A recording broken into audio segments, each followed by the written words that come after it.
Greetings, YouTube. This is the second part to my hypothetical situation that I posted yesterday.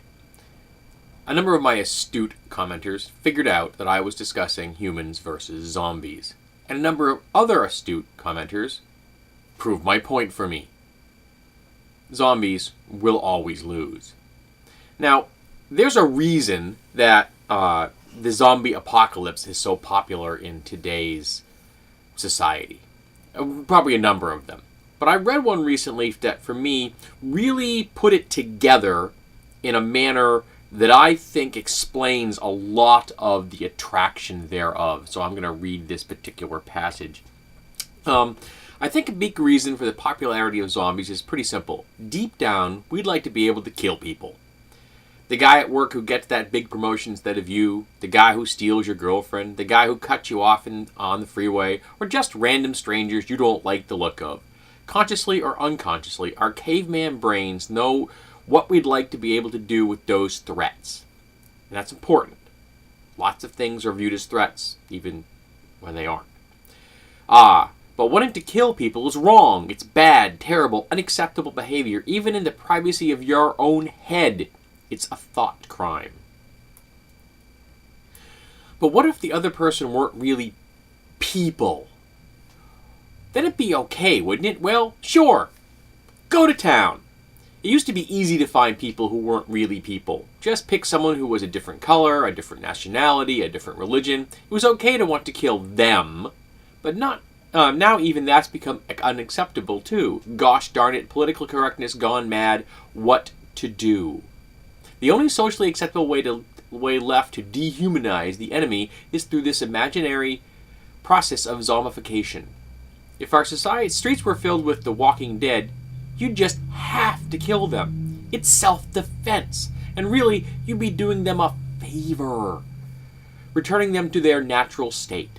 Man, if only it were the zombie apocalypse, then you'd finally have a chance to grab your shotgun, go wading out into the street and into the maddening crowd, and start killing indiscriminately.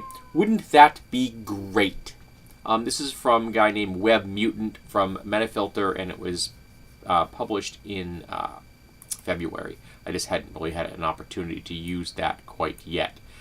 Now, I think he makes a really cogent point that for the zombie apocalypse meme to function, there has to be a huge quantity of zombies. It doesn't work otherwise. Unless there's huge crowds of them, there isn't that sense of oppressive defensiveness. You don't have to defend yourself like that.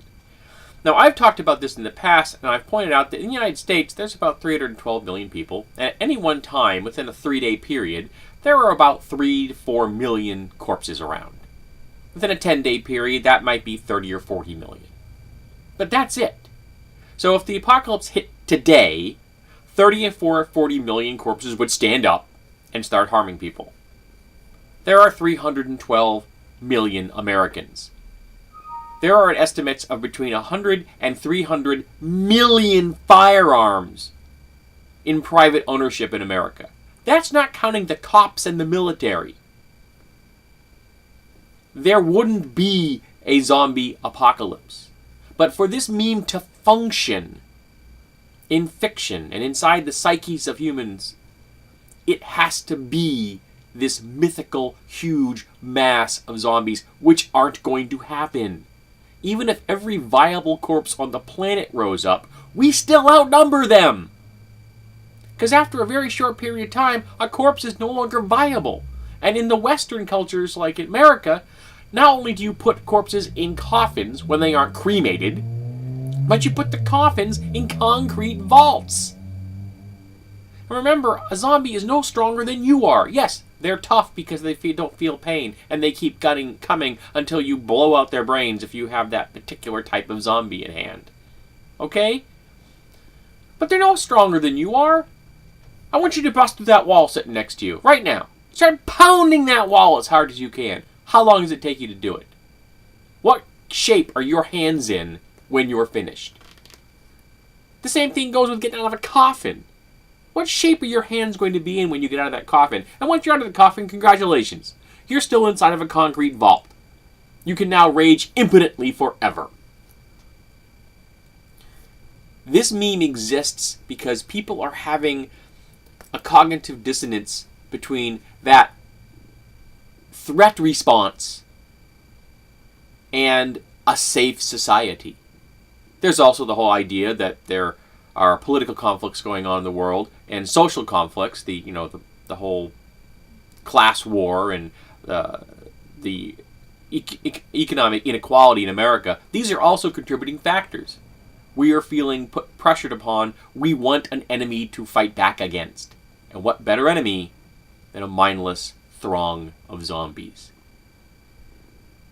But as my commenters pointed out, tool-using humans with access to technology are always going to win.